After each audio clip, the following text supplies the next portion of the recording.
Sebelum kita mulai video ini, jangan lupa like, komen, dan subscribe ya, supaya kalian tidak ketinggalan informasi selanjutnya. Dan jangan lupa nyalakan tombol loncengnya, biar kalian tahu kalau kita upload video baru.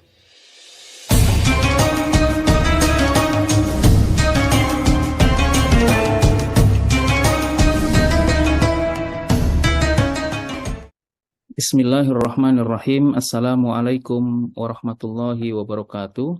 Waalaikumsalam warahmatullahi wabarakatuh. Alhamdulillah wassalatu wassalamu ala Rasulillah wa ala alihi wa ashabihi wa man tabi'ahudah la haula wala quwata illa billah.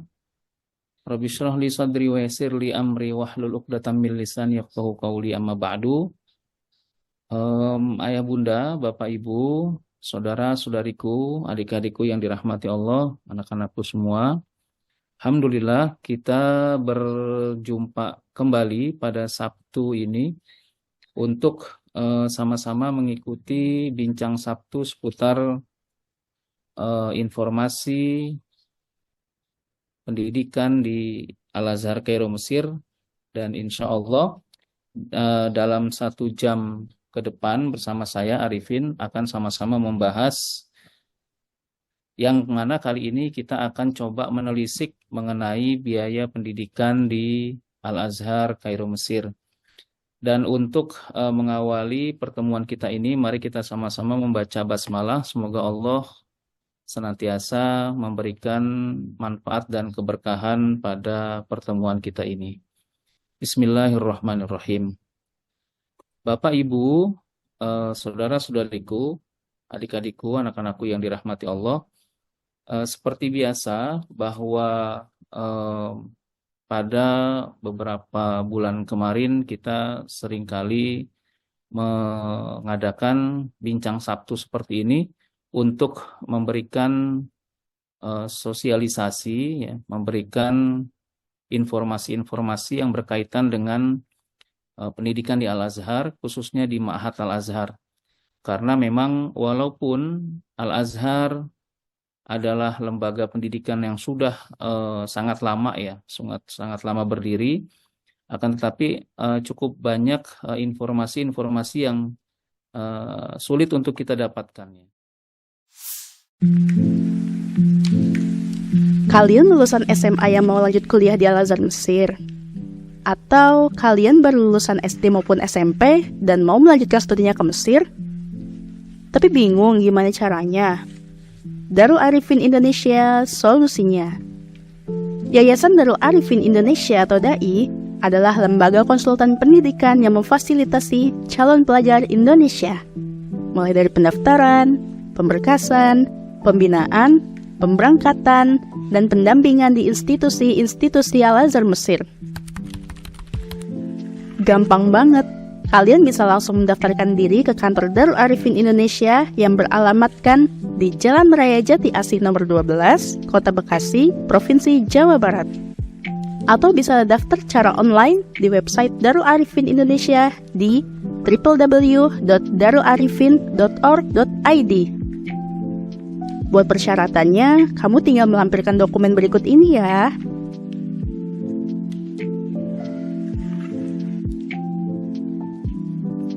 Jadi, tunggu apa lagi? Yuk, daftar sekarang. Dan alhamdulillah ada kisaran 300-an santri, ya, pelajar baik putra dan putri yang selama ini sudah kami berangkatkan, dan mereka juga sempat singgah di asrama kita di Darul Arifin di Kairo Mesir. Dan insya Allah pada tahun-tahun berikutnya dan sepanjang tahun selama regulasi itu masih mendukung, yang mensupport para calon pelajar untuk mendapatkan ilmu yang lebih tinggi, khususnya di luar negeri, khususnya di Timur Tengah, dan khususnya juga di Al-Azhar Kairo Mesir. Dan juga jika selama Al-Azhar masih membuka pendaftaran untuk para pelajar asing, maka insya Allah Darul Arifin akan tetap siap membantu para teman-teman semua untuk bisa berangkat ke Kairo, ya. Karena ternyata hingga saat ini animo para pelajar bukan hanya dari Indonesia, tapi juga dari seluruh negeri itu di dunia ini sudah sampai sekarang masih tetap menjadikan Al-Azhar sebagai magnet untuk menimba ilmu, ya, khususnya ilmu agama Islam. Dan alhamdulillah sampai saat ini Al-Azhar pun masih memberikan kemudahan kepada pada setiap pelajar yang ingin menimba ilmu di Al-Azhar Kairo Mesir. Teman-teman semua, kita akan membahas tentang berapa sih kira-kira biaya yang diperlukan ya untuk bisa berada di Kairo Mesir, berapa banyak yang diperlukan gitu ya. Yang pertama mungkin perlu dipisah antara biaya keberangkatan, kemudian biaya hidup, dan biaya pendidikan. Untuk biaya pendidikan sendiri di Al-Azhar itu sama seperti dengan pendidikan di Indonesia ya. Al-Azhar karena lembaga pendidikan yang sebenarnya sudah karena sudah lama ya, maka cukup komplit ya, jenjangnya cukup komplit. Ada yang dari PAUD sama seperti Indonesia, kemudian TK, SD, SMP, SMA, dan universitas S1, S2, dan S3.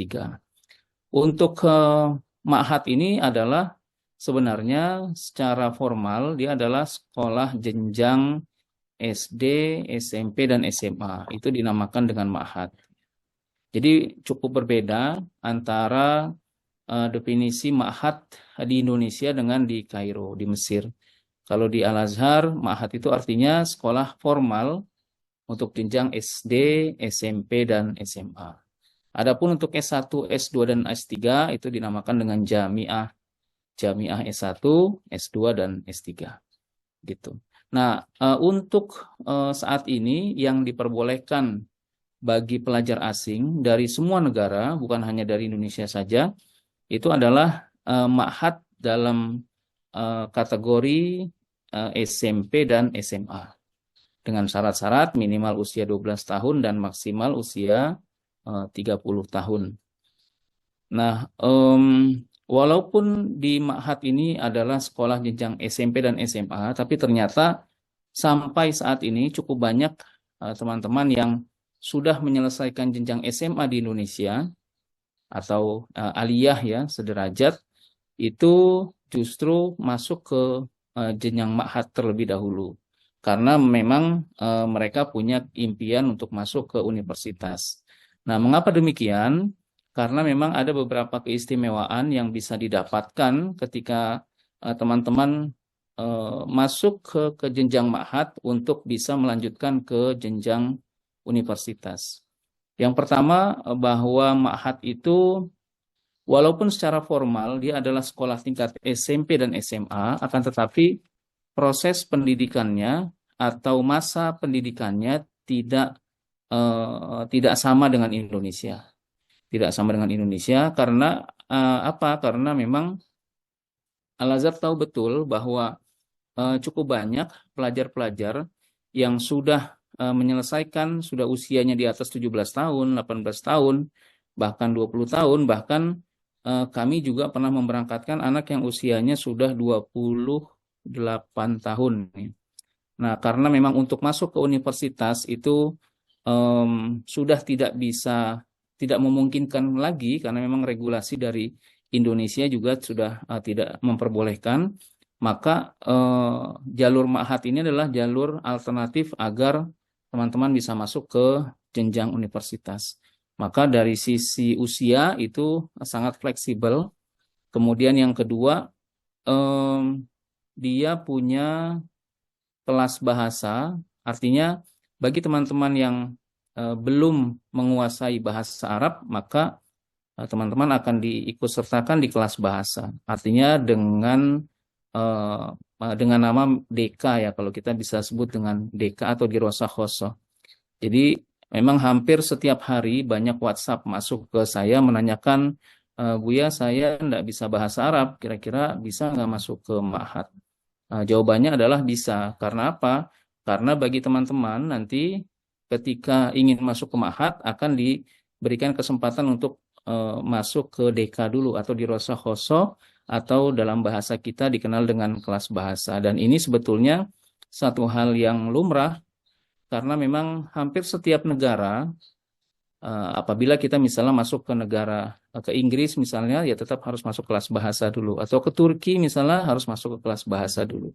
Nah, demikian pula dengan di Ma'had Al-Azhar, setiap teman-teman yang akan masuk ke Ma'had itu dipersilahkan untuk masuk kelas bahasa dulu. Hanya bedanya kelas bahasa yang diterapkan oleh Al-Azhar itu tidak harus dari level 1 sampai level 6.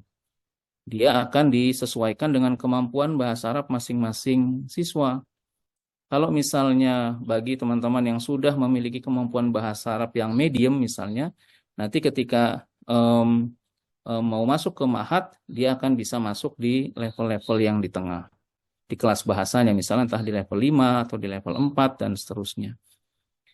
Nah, yang berikutnya bahwa di ma'had itu kenapa banyak teman-teman mengambil ke jalur ma'had? Ya, karena pastinya tanpa tes masuk ya.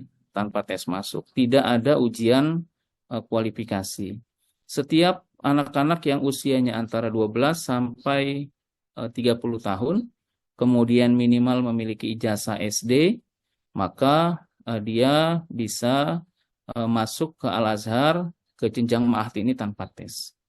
Nah, adapun beberapa kali kami Darul Arifin mengadakan namanya placement test, itu memang satu ketentuan yang diterapkan oleh Al-Azhar dalam hal ini adalah markas tatwir untuk mengukur kemampuan bahasa Arab masing-masing siswa. Artinya karena tidak ada tes masuk, maka penentuan kelasnya itu bukan ditentukan oleh ijazah yang dibawa. Ada teman-teman yang baru lulus SD, kemudian ikut masuk. Nanti kalau kalau bahasanya bagus, dia akan mendapatkan kelas yang cukup bagus. Berbeda justru sebaliknya dengan teman-teman yang sudah lulus SMA misalnya, karena kemampuan bahasa Arabnya minim misalnya, maka dia harus mengikuti kelas bahasa di level yang mungkin lebih menyesuaikan dengan kemampuan tadi. Nah, karena itu tidak diperlukan tes masuk. Jadi setiap anak karena harus melalui kelas bahasa tadi, maka tidak diperlukan tes masuk, hanya ada placement test yang digunakan oleh Al-Azhar untuk menakar kemampuan bahasa Arab masing-masing siswa. Nah, mengapa diperlukan kelas bahasa tadi, kemudian mengapa penentuan kelasnya tidak ditentukan oleh ijazah misalnya? Karena nanti pada saat misalnya ketika antum membawa ijazah SMP misalnya, atau ijazah sanawiyah dari Indonesia, kemudian ternyata begitu masuk di kelas 1 SMA misalnya, ternyata tidak bisa memahami semua pelajaran yang diberikan oleh syekh di kelas, maka itu sangat menyulitkan.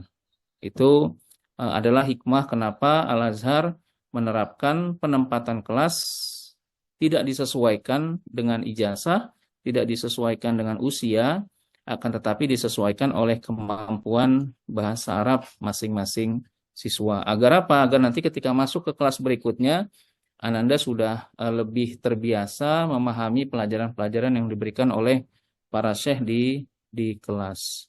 Begitu. Jadi tidak ada kesulitan nantinya. Nah, kemudian yang berikutnya, mengapa teman-teman banyak mengambil di jalur ma'had ini? Karena ada istilahnya ujian akselerasi ya. Ujian akselerasi atau musabakoh atau percepatan kalau bahasa kita. Nah, percepatan ini bentuknya bukan program belajar, tapi adalah ujian. Ujian atau tes. Jadi bagi teman-teman yang sudah dirasa cukup mampu untuk mengikuti pelajaran-pelajaran, maka dia bisa lompat kelas gitu, lompat kelas. Maka banyak sekali pertanyaan yang masuk ke saya, bertanya, Buya, ini berapa lama di ma'had ya? Proses pembelajarannya. Saya selalu sampaikan ya paling cepat 1 tahun. Ada yang 2 tahun, ada yang 3 tahun, dan seterusnya. Tergantung dengan kedisiplinan dan juga perkembangan bahasa Arab masing-masing siswa. Oleh sebab itu nanti akan ada namanya akselerasi. Ada nggak santri Darul Arifin yang bisa menyelesaikan ma'had 1 tahun? Ada. Jadi ketika datang, contohnya tahun lalu dan tahun-tahun sebelumnya hampir setiap tahun ada ya. Ketika masuk, kemudian ikut kelas bahasa, dan ternyata kelas bahasanya dapat di level akhir, di level 6. Kemudian setelah selesai ikut akselerasi untuk SMP, kemudian setelah itu nilainya mencukupi, maka beberapa pekan kemudian, kalau tidak salah sekitar 10 hari atau 12 hari, ya, 2 pekan sekitar, nah itu ikut ujian berikutnya akselerasi untuk SMA. Ketika akselerasi untuk SMA ternyata nilainya bagus, dia dapat di kelas akhir dan sudah masuk di semester akhir waktu itu, dan alhamdulillah selama 1 tahun dia selesai dan saat ini sudah masuk ke jenjang universitas gitu. Jadi ada yang 1 tahun, ada yang juga yang 2 tahun, ada yang lebih juga, ada yang lebih 4 tahun, 5 tahun, tergantung sebenarnya seberapa kuat kita punya niatan dan seberapa kuat kita bisa memegang niat kita tersebut, maka insya Allah Allah akan membantu kita untuk melaksanakan apa yang kita targetkan. Yang terpenting adalah usaha kita harus berbanding lurus dengan niat yang sudah kita canangkan di awal. Jadi ini juga menjadi salah satu yang harus dimiliki oleh setiap pelajar ma'had. Jadi ente punya berapa tahun target di Al-Azhar, di Ma'had Al-Azhar gitu. Karena yang paling bisa untuk menyesuaikan berapa lama kita pendidikan di Al-Azhar adalah di jenjang Ma'had ini. Kalau di universitas ya minimal normalnya adalah 4 tahun. Ada nggak yang 3 tahun? Kalau untuk fakultas tertentu ada, seperti fakultas Tarjamah Pauriyah misalnya, atau terjemah cepat. Itu hanya 3 tahun. Ada nggak yang normalnya 5 tahun? Ada. Contohnya fakultas Hukum Internasional, Hukum Syariah wal Qanun. Ada nggak yang lebih dari itu? Ya ada, kalau misalnya tidak naik kelas. Karena memang di Al-Azhar proses untuk kenaikan kelas, ya khususnya di universitas, itu tidak seperti di Indonesia. Ada model SKS kalau di kita. Kalau di sana enggak. Sama seperti semester 1, kemudian ujian, semester 2 ujian, kemudian naik ke sanah 2 atau ke kelas 2 gitu, ke kelas 3 dan seterusnya. Ketika kelas 4 baru lulus. Nah, jadi beberapa poin tadi yang menjadikan banyak sekali teman-teman ingin masuk ke jenjang ma'had tadi. Bahkan teman-teman yang sudah lulus aliyah sederajat itu justru apabila ingin masuk ke universitas, mereka banyak ngambil ke jenjang melalui jalur ma'had ini. Gitu. Nah, kemudian ketika sudah kita berada di Kairo, masuk ke Ma'had Al-Azhar, kira-kira berapa besar sih biaya pendidikannya? Nah, ada di sini saya coba membagi memisahkan antara biaya pendidikan dengan biaya hidup ya. Kalau biaya pendidikan di Ma'had tidak berbayar. Jadi Ma'had Al-Azhar ini tak mencakup DK atau kelas bahasa, kemudian SMP, kelas SMA. Itu SPP-nya free, tidak ada bayarannya. Kemudian bagaimana dengan buku-buku pelajaran? Buku-buku pelajaran di Ma'had juga gratis, tidak berbayar. Termasuk juga di kelas bahasa tadi. Jadi di kelas bahasa buku-buku dibagikan, jadi setelah terdaftar kemudian masuk ke kelas, kemudian nanti akan dibagikan buku-bukunya, diambil di, kalau bahasa kita apa, di ruang TU ya, kemudian setelah itu bisa belajar. Nah, buku-buku itu dibagikan gratis. Nah, hal sedikit yang berbeda dengan universitas.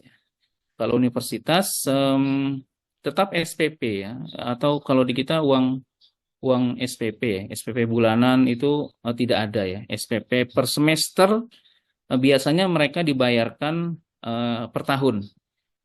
Namanya rusum ya, namanya rusum. Rusum itu semacam uang administrasi lah kalau di kita. Nah, berapa biayanya? Ya, per tahun ini kisarannya antara 600 sampai 1000 le ya per tahun. Kalau 500 itu sekitar nggak sampai 200.000 lah, sekitar 180-an ya. 600 ya sekitar 200.000. Karena 100.000 itu adalah 300 le. 300 le itu pound ya, pound Mesir. Kalau kita sebutkan RP ya, RP rupiah, kalau di sana le istilahnya. Nah, itu sekitar 600 le atau sekitar 200.000 rupiah. Kalau dibandingkan dengan negara kita ya pastinya lebih sangat terjangkau yang di Kairo ya. Kalau di kita untuk S1-nya ya lumayan ada ya mungkin pastinya lebih dari itu. Nah, kemudian itu untuk 2 semester, bukan hanya 1 semester, jadi semester ganjil dengan semester genap. Untuk yang di universitas. Nah, adapun buku-buku berbeda dengan di Ma'had Al-Azhar. Kalau di Ma'had tadi buku-buku gratis. Kelas bahasa pun buku-bukunya gratis. Nah, adapun untuk di kuliah itu kisarannya buku-buku itu sekitar 900 sampai 1000 le ya per tahun. Jadi tergantung buku-bukunya dan itu cetak sendiri kalau di sekarang ya. Kalau zaman saya dulu kita beli di koperasi, kemudian nanti kita kita bayarkan harga dasar cetak ya. Tidak komersil memang kalau di Al-Azhar, tapi kalau sekarang buku-buku itu kita cetak sendiri. Jadi diberikan PDF-nya, kemudian kita cetak di percetakan-percetakan yang ada di Kairo. Itu biasanya per tahun menghabiskan antara 900 sampai 1000 le ya. Kalau 1000 le sekitar 300.000-an ya. Murah juga untuk 1 tahun ya buku-bukunya. Nah, kemudian itu adalah biaya pendidikannya. Biaya pendidikan sangat terjangkau bila dibandingkan di Indonesia atau di negara lain. Nah, adapun mengenai biaya hidup, nah ini biaya hidup yang relatif sebetulnya. Sama seperti mungkin ada beberapa negara yang biaya pendidikannya free, tapi biaya hidupnya tinggi.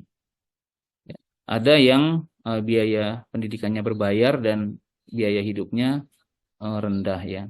Jadi cukup variatif ya. Untuk biaya hidup sendiri, ada beberapa komponen yang perlu nanti dipersiapkan. Yang pertama, ada namanya biaya iqomah atau izin tinggal sebagai pelajar.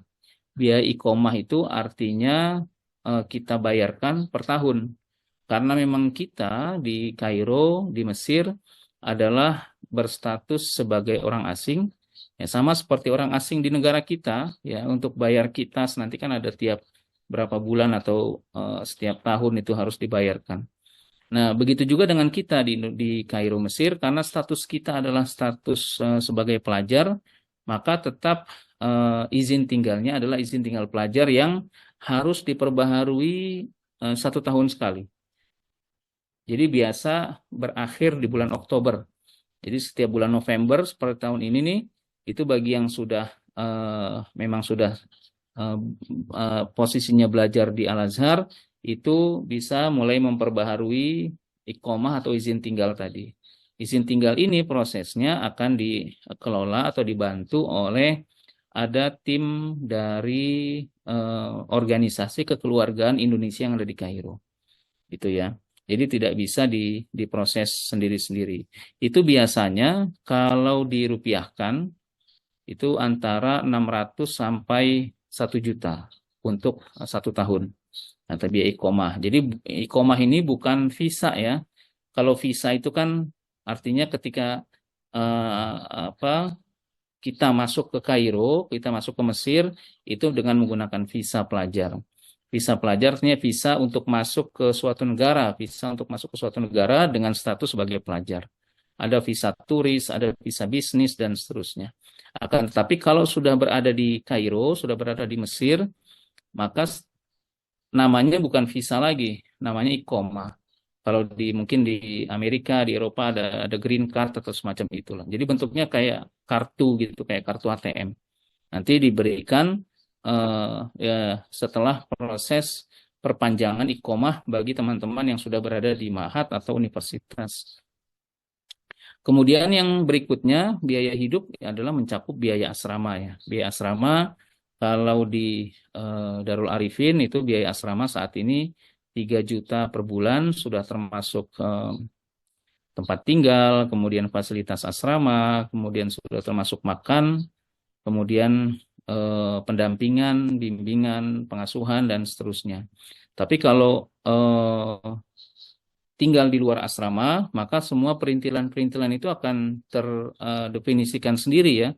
Seperti nanti ada uang air, uang security, uang sewa gedung, uang jaminan ya. Kemudian pembelian ini itu ya termasuk kulkas, semua kasur semua ya memang perintilannya cukup banyak juga dan nanti ketemunya ya sama-sama juga begitu. Nah, itu namun demikian itu ada lagi namanya biaya kebutuhan pribadi ya. Kebutuhan pribadi itu tidak masuk dari biaya asrama. Kebutuhan pribadi karena apa? Karena memang berbeda satu dengan yang lainnya. Kalau yang berjalan selama ini di Darul Arifin itu ada beberapa anak yang bisa menghabiskan biaya per bulannya itu antara 400 ribuan ya. Paling rendah kalau kami lihat tuh kisaran 400 ribu. Nah, kalau yang paling tinggi ya tidak terbatas sebetulnya. Kalau yang standar-standar ya sekitar 800 ribuan. 600-800 ribu itu insya Allah sudah mencukupi ya. Cukupi. Akan tetapi tergantung gaya hidup ya. Gaya hidup masing-masing siswa dan siswi. Kalau gaya hidupnya setiap pekan itu beli baju ya mungkin nggak akan cukup. Kalau setiap pekan itu jajan ya setiap hari bahkan jajan-jajan di luar makanan-makanan yang mewah ya pastinya tidak akan mencukupi. Jadi kebutuhan pribadi itu nanti mencakup jajan tadi ya karena kami perhatikan teman-teman itu yang di asrama ada yang memang jajanannya ya yang ada yang sehat ya seperti beli-beli susu, beli buah, kemudian stok-stok makanan cemilan dan seterusnya. Kemudian termasuk kebutuhan pribadi itu adalah transportasi. Nah, transportasi itu diperlukan bagi setiap anak yang ingin melakukan aktivitas sekolah karena memang proses asrama pelajar ya khususnya asrama Darul Arifin itu beda distrik dengan sekolah karena memang sekolah itu areanya area yang berbeda sementara tempat tinggal para pelajar asing itu berada di yang berbeda juga tempat yang berbeda maka diperlukan transportasi akan tetapi ya kondisi transportasi di Mesir itu cukup murah ya dibanding di Indonesia. Terhitung misalnya kalau dari asrama baik yang banin yang laki-laki maupun yang banat yang perempuan itu kisarannya kalau per sekali jalan itu antara sekitar 10 le ya. 10 le itu sekitar 3.000 ya.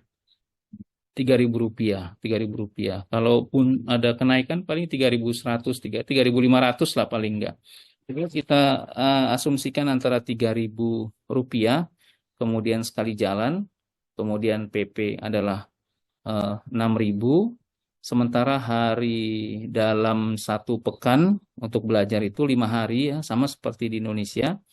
Akan tetapi kalau di sana liburnya adalah hari Jumat dan hari Sabtu. Nah, jadi hari Ahad, Senin, Selasa, Rabu, Kamis, 5 hari. 5 hari kali 6.000 gitu ya. 5 hari kali 6.000 berarti berapa? 30.000 ya.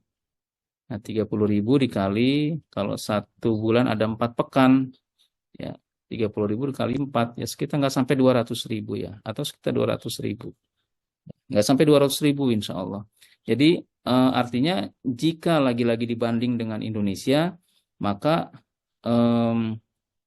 biaya transportasi itu masih sangat terjangkau ya, masih sangat terjangkau. Nah, kemudian yang termasuk dari kebutuhan pribadi ya seperti buku-buku bacaan ya, karena memang bagi pelajar yang memang harusnya banyak mendapatkan referensi bacaan ya, ya perlu mungkin membeli buku-buku ya. Kalau di Mesir itu banyak sekali teman-teman yang mengkoleksi kitab-kitab ya. Kitab-kitab ini memang sebagai bahan rujukan ketika kita punya satu gagasan, kita punya satu pemikiran, kemudian kita butuh rujukan. Nah, rujukan-rujukan itulah yang di kolektif dalam bentuk perpustakaan atau kumpulan-kumpulan buku yang dimiliki oleh para pelajar. Itu juga relatif ya, tergantung dari masing-masing kebutuhan masing-masing siswa dan siswi. Kemudian juga kebutuhan pribadi seperti kebutuhan pribadi untuk kamar mandi, ya beli sabun, sampo, ya, yang kecil-kecil lah gitu. Kemudian beli baju ya, karena memang ketika keberangkatan ke Kairo, memang tidak semua pakaian bisa kita bawa ke Kairo gitu. Pertama karena memang penerbangan itu memiliki standar ya, standar bagasi maksimal, dan itu harus dipatuhi oleh semua penumpang. Jadi tidak semua baju ketika keberangkatan, semua koleksi baju yang kita miliki di di lemari kemudian kita pindahkan ke koper, itu juga tidak memungkinkan. Oleh sebab itu perlu dibudgetkan, perlu dianggarkan untuk pembelian baju-baju. Di samping juga memang tidak semua baju yang atau pakaian yang kita gunakan di Indonesia itu cocok dengan suasana atau iklim di Mesir, karena Mesir itu memiliki 4 musim ya, sama sepertinya dengan seperti Eropa ya. Eropa itu kan ada 4 musim juga, musim panas, kemudian musim gugur, musim semi, dan musim gugur, musim dingin, dan musim semi.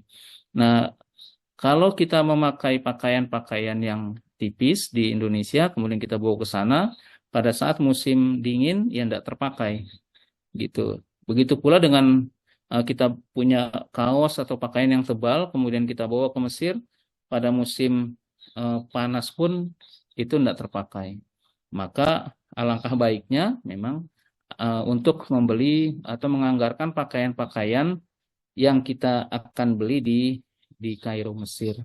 Dan yang juga tidak kalah pentingnya dari biaya kebutuhan pribadi ya, anggaran untuk sedekah ya. Sedekah di Kairo, bagaimanapun Mesir sama seperti Indonesia memiliki orang-orang yang perlu kita berikan sedekah untuk mereka. Juga manfaat sedekah itu memang untuk kita juga, memberikan jalan, kemulusan jalan, kemudian ke lapangan kita punya urusan, insya Allah itu memang perlu dianggarkan juga. Jadi demikian ya, demikian mengenai biaya-biaya yang secara singkat bisa kita rangkum dalam pertemuan ini. Jadi artinya kalau secara global biaya pendidikan di Al-Azhar itu sangat terjangkau.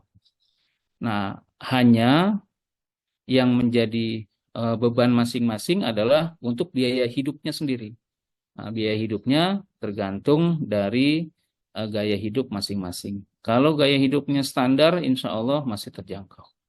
Namun kalau gaya hidupnya berlebihan, ya mungkin bawaan dari Indonesia, maka uang berapapun insya Allah kurang ya. Kalau orang bilang dikit cukup, banyak kurang gitu. Nah seperti itu. Tapi ala kulli hal, kita sebagai pelajar itu insya Allah yakinlah akan mendapat jaminan dari Allah Subhanahu wa Ta'ala. Dengan cara apa? Dengan cara Allah memberikan rezeki ya. Karena setiap kepala kita kan punya rezeki masing-masing. Artinya ketika kita berkeinginan untuk sekolah di luar negeri, apalagi belajar di yang mengkaji tentang agama Islam, maka Allah akan jamin itu. Entah melalui orang tua kita yang diberikan rezeki berlebih pada saat kita berangkat ke Kairo, atau mungkin ada hal-hal lain, misalnya ada sponsor, ada beasiswa, atau ada hal-hal yang membuat kita diberikan kemudahan dan kelapangan jalan untuk bisa menyelesaikan studi kita di Al-Azhar Kairo Mesir.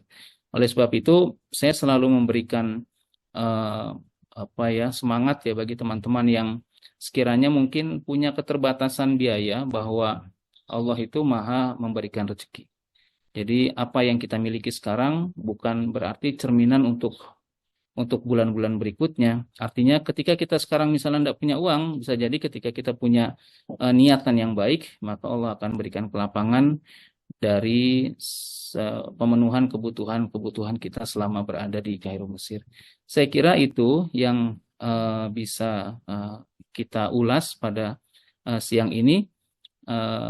Silakan bagi teman-teman yang ingin bertanya, bisa dibuka mikrofonnya atau bisa diketik dalam ruang chat yang ada di di Zoom ya.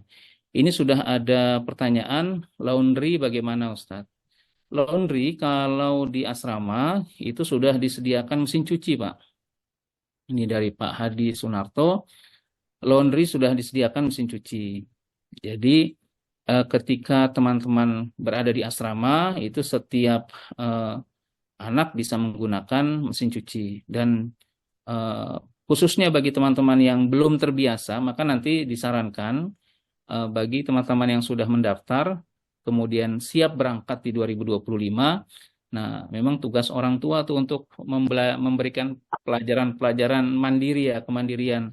Salah satunya adalah penggunaan mesin cuci misalnya. Itu mungkin bagi kita yang sudah familiar itu tidak terlalu masalah. Tapi untuk bagi anak-anak yang baru, sangat baru menggunakan alat mesin cuci, ya mungkin agak ini ya, agak bingung. Maka dari sekarang sudah bisa dibiasakan. Anak-anak pegang HP nggak Ustadz? Pegang ya.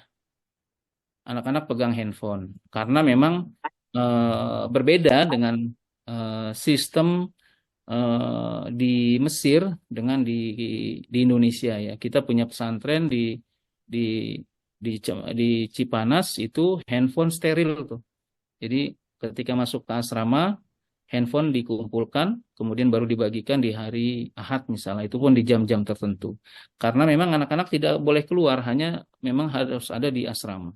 Jadi semua gerak pantaunya bisa dilihat. Akan tetapi untuk di Kairo itu tidak bisa dikumpulkan karena mereka ada mobilitas keluar asrama untuk sekolah, untuk mengurus hal-hal yang diperlukan dan seterusnya.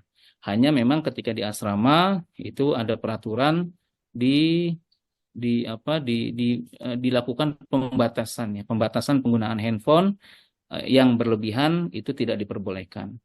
Oleh sebab itu nanti ketika sudah mendekati keberangkatan ada hal-hal yang perlu disepakati karena nanti ada semacam aturan asrama, ya, aturan dan etika asrama yang harus ditandatangani oleh orang tua dengan anaknya. Salah satunya adalah penggunaan handphone tadi. Jadi ada larangan penggunaan handphone yang berlebihan. Jadi tetap mereka menggunakan handphone, pegang handphone, akan tetapi untuk penggunaannya dibatasi. Itu komunikasi ya, komunikasi juga termasuk handphone tadi. Nah, berikutnya Ustadz, jika ada orang tua hendak mengantarkan dan stay dulu di sana untuk membantu anak dalam kebutuhan pribadi, apakah ada tempat di ma'had dan biayanya berapa? Ada Pak, jadi hampir setiap keberangkatan ada orang tua yang ikut menemani.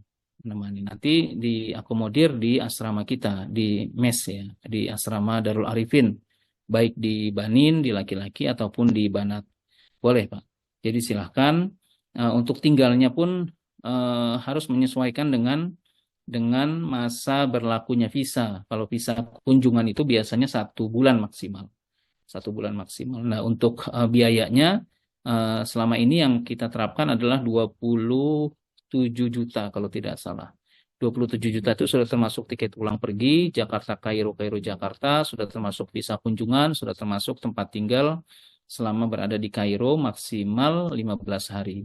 Nah, kalau lebih dari 15 hari nanti tinggal dihitung biaya bantu-bantu untuk listrik saja ya, biasanya begitu. Nah, kalau di Ma'had tidak ada Pak. Ma'had itu justru tidak menyediakan asrama. Jadi Ma'had itu hanya sekolah.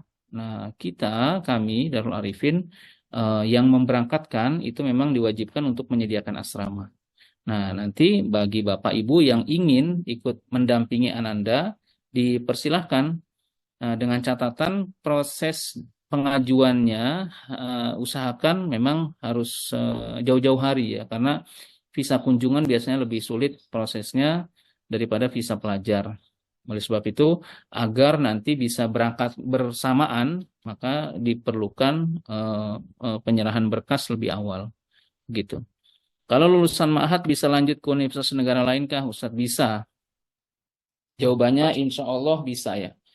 Jadi yang perlu diketahui oleh Bapak Ibu sekalian bahwa di Ma'had Al-Azhar ini adalah anak-anak yang berasal dari semua negara, banyak sekali negara. Ada dari Prancis, dari Inggris, dari Italia, dari Rusia, dari Amerika bahkan, kemudian dari Uzbekistan, Kazakhstan, kemudian Arab Saudi dan seterusnya, termasuk dari Asia, Indonesia, Malaysia, dan Indonesia sampai saat ini masih tidak terlalu banyak ya yang di Ma'had. Nah, sebagian dari teman-teman yang sekolah di Ma'had, ketika lulus, itu tidak semuanya lanjut S1 di Universitas Al-Azhar. Sebagian dari mereka pulang ke negaranya masing-masing. Yang dari Rusia pulang ke Rusia, yang dari Uzbekistan pulang ke Uzbekistan, yang dari Italia ke Italia, yang Prancis-Prancis, semua akan kembali. Termasuk ada beberapa anak yang dari Indonesia ketika lulus Ma'had, dia akan pulang ke Indonesia. Nah, kemudian apakah akan mendapat ijazah formal? Ya, jawabannya iya. Ketika Anda sudah menyelesaikan program Ma'had tadi, maka Anda akan dapat ijazah setara SMA yang dikeluarkan resmi dari Al-Azhar yang bisa digunakan untuk melanjutkan S1 di semua universitas di negaranya masing-masing atau di negara lain di luar Mesir gitu ya. Nah, nanti caranya seperti apa? Nah, karena ijazah nanti akan akan berupa bahasa Arab ya, berbahasa Arab, maka nanti tinggal diterjemahkan ke tempat negara yang dituju. Misalnya ketika pulang ke Indonesia, ingin melanjutkan S1 entah di IPB, di ITB, di UI, dan seterusnya, termasuk di UIN misalnya, maka ijazah tersebut bisa diterjemahkan ke bahasa Arab, kemudian dilegalisir di Kemenlu, Kemenkumham, dan Kedutaan Mesir, setelah itu baru bisa digunakan. Itu cukup simpel ya. Jadi insya Allah bisa di negara lain. Termasuk teman-teman yang dari Perancis pun seperti itu. Mereka pulang ke negaranya, ke Perancis, kemudian diterjemahkan ke bahasa Perancis, dilegalisir, kemudian mereka melanjutkan S1 di negara masing-masing. Jika visa pendamping atau penjaga, apakah bisa? Visa pendamping adalah visa kunjungan, Pak, ya, Ibu ya. Visa kunjungan nanti biasa orang tua yang berangkat ke Kairo itu ya rata-rata visanya visa kunjungan atau visa turis bahasa kita. Jadi visa pendamping tidak ada. Kalau di Mesir nggak ada namanya visa pendamping. Ada visa turis tadi atau visa bisnis atau visa pelajar gitu ya. Jika orang tua ikut stay di asrama dai, apakah beda kamar dengan anak atau bisa satu kamar? Diprioritaskan beda kamar, Pak. Beda kamar.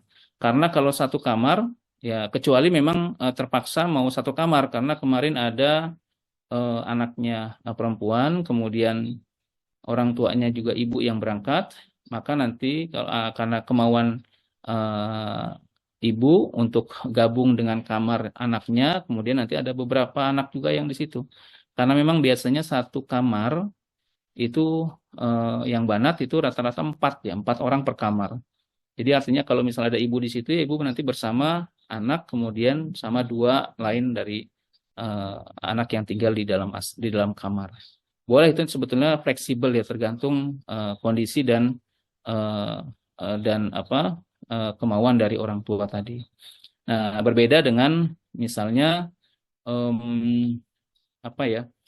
misalnya ketika anaknya itu orang tuanya laki-laki, kemudian anaknya perempuan, kemudian tinggal di asrama. Nah, akan tetapi asramanya tidak mencukupi, maka nanti akan dipisah. Tapi tetap satu gedung ya, Pak. Insya Allah satu gedung. Apakah asramanya menggunakan fasilitas AC dan air hangat? Iya, jawabannya iya.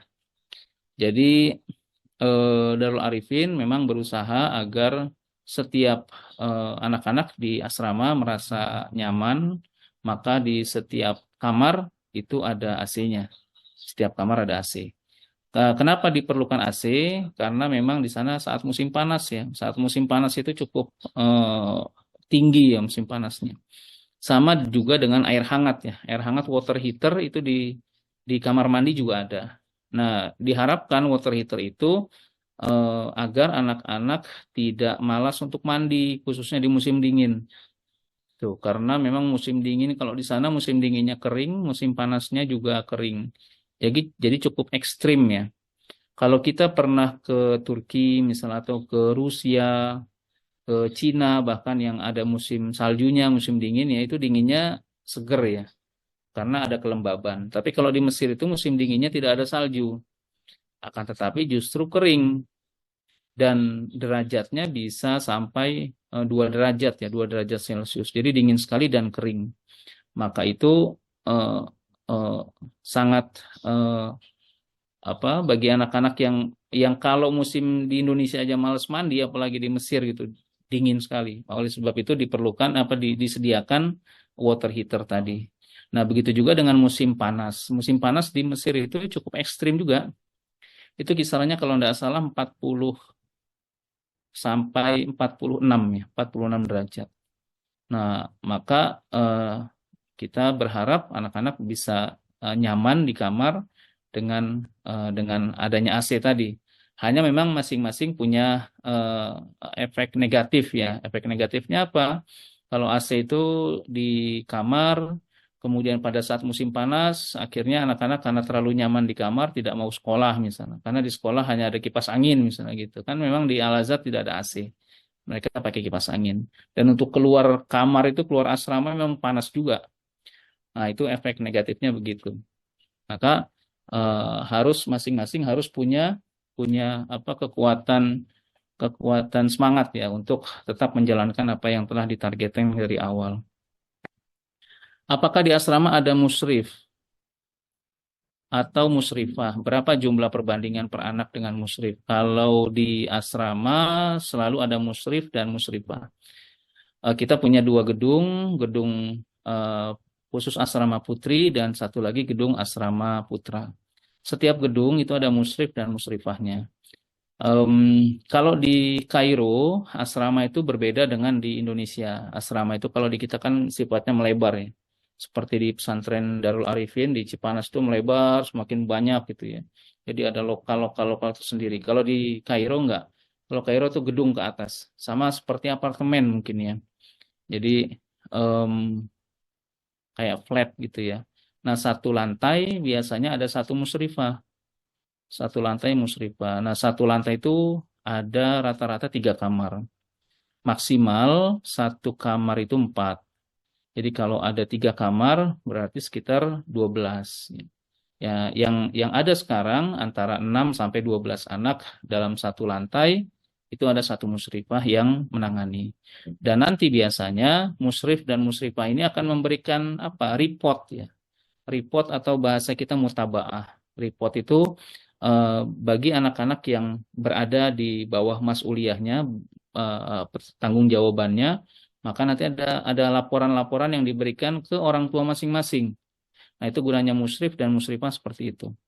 Biasanya setiap hari Sabtu kalau tidak salah mereka mengirimkan report masing-masing anaknya ke orang tuanya. Jadi anak ini eh, sholat jamaah subuh tidak, anak ini ikut setoran hafalan Quran tidak, anak ini sekolah atau tidak gitu ya. Anak ini tidur terus juga atau tidak gitu ya. Nah, itu ada reportnya. Terus selama anak-anak belum bisa mengambil uang di ATM dikarenakan bahasa Arab, apakah bisa menitipkan? Bisa. Menitipkan di musrif musrifah bisa. Jadi yang berjalan selama ini em, ketika orang tua memberikan atau mengirimkan uang untuk bayaran asrama itu biasanya dilebihkan dan kelebihannya itu sebagai titipan jajan misalnya. Misalnya asrama per bulannya 3 juta. Nah, orang tua misalnya menitipkan membayarkan 4 juta atau 3,5 juta. Maka lebih dari 3 juta tadi itu dikasih rimak, kasih catatan ini untuk jajan Ananda A. Gitu. Nanti biasanya bisa diambil di bagian keuangan Darul Arifin yang ada di Kairo. Gitu, Ibu. Bisa, boleh, silahkan. Dititipkan ke rekening Darul Arifin, kemudian nanti di sana diambil di bagian keuangan ya, bukan di musrif-musrifah. Satu kamar untuk berapa orang? Apakah digabung dengan anak yang lama? Jawabannya satu kamar.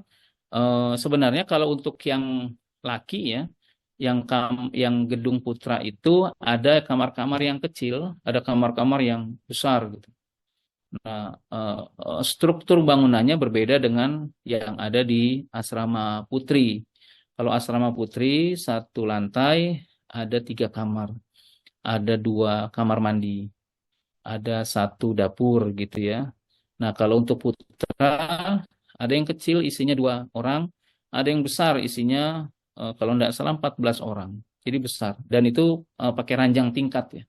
Sudah disediakan ranjang tingkatnya, sudah disediakan kasur yang ukuran single ya 90 kali 200. Nah, itu sudah disediakan. Jadi antara segitu. Apakah digabung? Tidak digabungin. Ya, kecuali memang keinginannya untuk digabung atau memang keterbatasan kamar yang harus bergabung. Tapi selama ini yang lama dipisah dengan yang baru. Biasanya seperti itu. Untuk kesehatan, apakah ada klinik terdekat dari asrama atau ada kunjungan dokter ke asrama setiap minggu misalkan? Ya, kalau klinik banyak ya. Di dekat asrama banyak. Yang klinik berbahasa Indonesia juga ada. Memang tidak menutup kemungkinan anak kita itu sakit ya. Hampir setiap anak yang berada di Kairo, yang pernah di Kairo itu pasti pernah merasakan sakit. Saya juga dulu waktu di Kairo sering sakit-sakitan ya. Mungkin cuma Fir'aun yang tidak pernah sakit kalau di Mesir. Nah, karena memang setiap anak itu apalagi dari Indonesia. Indonesia itu memang cuacanya luar biasa ya. Seperti orang bilang seperti di surga ya. Dinginnya tidak dingin banget, panasnya nggak panas banget ya. Jadi kalau kita pulang dari Mesir dalam posisi apa ya? Musim panas misalnya, kemudian pulang ke Indonesia, di Indonesia ternyata ada hujan rintik-rintik, wah itu kita merasa ini Indonesia surga banget begitu. Nah, karena perbedaan cuaca yang ekstrim ya antara Indonesia dengan Kairo, maka pasti ada kemungkinan anak kita sakit gitu. Sakitnya sih sebetulnya tidak jauh-jauh dari radang, batuk, demam ya. Kemudian apa lagi ya? Pusing, hanya itu sih sebetulnya. Rata-rata seperti itu karena memang kalau dari cuaca yang sangat bagus di Indonesia kemudian ke sana masuk ke musim panas itu kaget ya. Kondisi kita kaget. Maka memang bagaimana jalan keluarnya? Memang nanti bagi yang sudah terdaftar itu kan nanti akan ada Zoom seperti ini ya, tapi bentuknya internal. Jadi yang sudah terdaftar khusus nanti ada persiapan-persiapan keberangkatan, persiapan pemberkasan dan seterusnya diberikan melalui Zoom seperti ini. Dan nanti salah satu arahannya adalah diusahakan untuk masing-masing membawa obat-obatan yang sekiranya cocok Ananda konsumsi terhadap penyakit tadi. Misalnya kalau batuk, Ananda cocoknya apa gitu ya. Kalau radang tenggorokan, obatnya apa. Kalau pusing, obatnya apa. Dan seterusnya. Memang kalau di Mesir, itu obat-obatan hampir sama dengan di Indonesia. Seperti misalnya Panadol ya. Kalau kita di Indonesia. Di Mesir ada nggak Panadol? Ada jawabannya. Gitu. Ada. Cuma dosisnya mungkin berbeda. Mungkin kalau di sana dosisnya agak keras sedikit ya. Mungkin campuran tepung dengan obatnya berbeda dengan di Indonesia. Maka untuk awal-awal masa adaptasi tadi, kita sarankan untuk membawa obat-obatan yang sekiranya diperlukan. Agar apa? Agar Ananda tuh tidak kaget gitu. Dalam kondisi apa biasa konsumsi yang obat-obatan yang standar, tiba-tiba di sana obat-obatan yang cukup keras gitu. Maka bisa menimbulkan alergi. Maka diperlukan dibawa obat-obatan masing-masing sesuai dengan penyakitnya. Nanti ada arahan khusus. Nah, kemudian bagaimana kalau misalnya sakit yang tidak sembuh dari obat-obatan tadi? Nanti biasanya akan diantar ke klinik ya, ke klinik atau ke rumah sakit. Bahkan di rumah Al-Azhar itu menyediakan banyak sekali rumah sakit di berbagai distrik, itu bisa digunakan oleh para pelajar gitu. Nah, kalau kunjungan ke asrama tidak ada. Akan tetapi kalau klinik ya diperlukan sebutuhnya gitu. Dan insya Allah akan dibantu untuk didampingi oleh para musrif dan musrifah jika diperlukan berobat ke dokter atau ke klinik setempat. Bimbel apa saja yang disediakan di asrama ya Ustadz? Apakah ada bimbingan bahasa Inggris? Karena kami tinggal di Qatar dan di Qatar lebih menggunakan bahasa Inggris, maka anak saya perlu tetap kursus bahasa Inggris. Kalau bimbingan yang disediakan di asrama itu sangat standar ya. Bimbingannya adalah bimbingan bahasa Arab pastinya Ibu. Karena mayoritas pembelajaran atau materi pelajaran di Ma'had terutama atau di kelas bahasa itu dengan menggunakan bahasa Arab gitu. Ini akan menjadi cukup sulit bagi anak-anak beradaptasi. Ya, kan? Maka kalau sering saya sampaikan bahwa pelajaran di kelas bahasa itu jauh lebih sulit daripada pelajaran di Ma'had. Pelajaran di Ma'had jauh lebih sulit daripada pelajaran di universitas. Begitu. Nah, kenapa demikian? Karena faktor di bahasa tadi. Kita biasa kalau di Indonesia belajar di kelas sambil ngantuk pun masih bisa nerima pelajaran gitu. Karena memang bahasanya bahasa Indonesia gitu. Nggak ada kendala sama sekali. Tapi ketika anak kita masuk ke kelas di Al-Azhar, dokternya menyampaikan dalam bahasa Arab, kita pelajarannya pun pelajaran bahasa Arab gitu. Pelajaran bahasa Arab menggunakan penyampaiannya dalam bahasa Arab kan cukup sulit itu. Nah, itu adaptasinya sebenarnya susahnya bukan di bahasa Arabnya, tapi adaptasinya dari biasa kita menyimak pelajaran dengan bahasa Indonesia tiba-tiba dengan bahasa Arab. Nah, maka yang diberikan bimbingan adalah memang bahasa Arab. Adapun bahasa Inggris itu tidak ya. Tapi Ananda bisa mengikuti beberapa kursus di Kairo. Jadi ada anak-anak kita yang ikut kursus di luar itu. Ada bahkan yang ikut kursus bahasa Arab, ada ikut kursus bahasa Inggris, ada yang kursus bahasa Prancis ya. Bahkan saya dulu ketika di Kairo pun ikut kursus bahasa Prancis sih ceritanya. Karena teman-teman banyak yang dari Prancis di sana. Sementara saya ingin belajar komunikasi dengan bahasa Prancis. Bisa ikut Ibu di sana cukup banyak ya lembaga-lembaga kursus tadi. Agar kemampuan bahasa Inggris Ananda mungkin tidak berkurang, saya kira begitu. Kalau anak-anak sakit, bagaimana penanganannya tadi ya? Penanganan sakit itu pertama konsumsi obat-obatan yang dibawa dari Indonesia. Kalau misalnya masih tidak sembuh, ya dibawa ke klinik, diantar oleh para musyrif dan musyrifah, atau kiranya perlu dirujuk. Kalau misalnya harus operasi, bagaimana? Harus operasi ya baiknya pulang dulu ke Indonesia. Gitu. Karena mungkin operasi di sana sama seperti di sini, cuma mungkin penanganannya kan beda, sentuhan para musyrif dengan sentuhan orang tua kan berbeda. Gitu. Ya kita doakan semoga anak-anak kita sehat selama di Kairo insya Allah. Apakah musyrif adalah yang sudah selesai kuliah atau mahasiswa? Ada anak-anak kita tim Darul Arifin yang sebagai musyrif atau musyrifah itu ada yang masih di kelas-kelas akhir di S1. Ada yang sudah S2 begitu ya. Jadi mereka memang statusnya harus mahasiswa. Entah mahasiswa S1 atau mahasiswa S2. Karena kalau mereka sudah lulus kuliah dan tidak ada status sebagai mahasiswa, maka mereka harus kembali ke Indonesia atau keluar dari Mesir. Kenapa demikian? Karena izin tinggalnya harus ada statusnya. Izin tinggalnya sebagai apa? Sebagai pelajar, mereka harus tetap meneruskan di jenjang berikutnya apabila telah selesai S1. Begitu. Selama belajar di Al-Azhar, apakah pelajar mendapatkan asuransi kesehatan atau biaya kesehatan akan diklaim ke orang tua? Kalau di Mesir itu masih tidak familiar dengan asuransi kesehatan. Al-Azhar itu masih sangat memberikan berbagai kemudahan ya bagi para pelajarnya, termasuk apabila sakit ya. Jadi rumah sakit Al-Azhar itu masih diberikan secara free bagi para pelajar kalau ingin berobat ke sana. Dan tidak perlu menggunakan BPJS ya. Tidak ada BPJS di sana. Jadi semua pelajar insya Allah bisa menggunakan itu.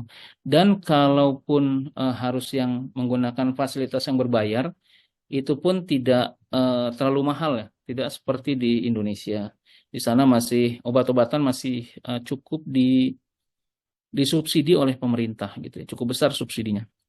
Maka kalau di Mesir tidak familiar dengan asuransi kesehatan. Nah, kalau biaya kesehatan masing-masing. Jadi misalnya berobat tadi harus ke klinik, nanti disampaikan ke orang tuanya, itu pun nanti akan ada komunikasi sebelum ke kliniknya.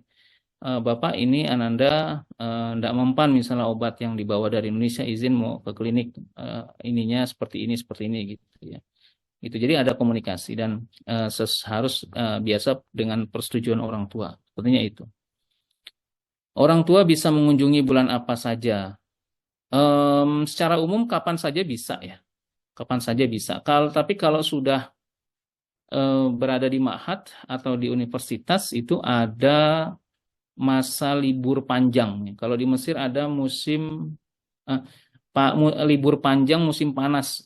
Itu panjang sekali ya.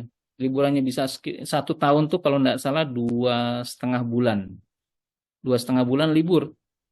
Jadi kalau orang tua mau ke sana di bulan-bulan itu, wah enak sekali. Atau ada juga Ananda yang ketika liburan pulang ke Indonesia. Bisa enggak? Bisa, jawabannya bisa. Banyak anak-anak kita Darul Arifin yang ketika liburan pulang ke Indonesia. Dia cari hunting-hunting tiket yang murah, kemudian pulang ke Indonesia. Nanti giliran sudah libur mau selesai, balik lagi ke Kairo. Bisa. Orang tua juga bisa ke sana. Biasanya liburan itu berada di bulan Juli, Agustus, sampai pertengahan September. Nah, itu libur panjang musim panas tuh, gitu ya.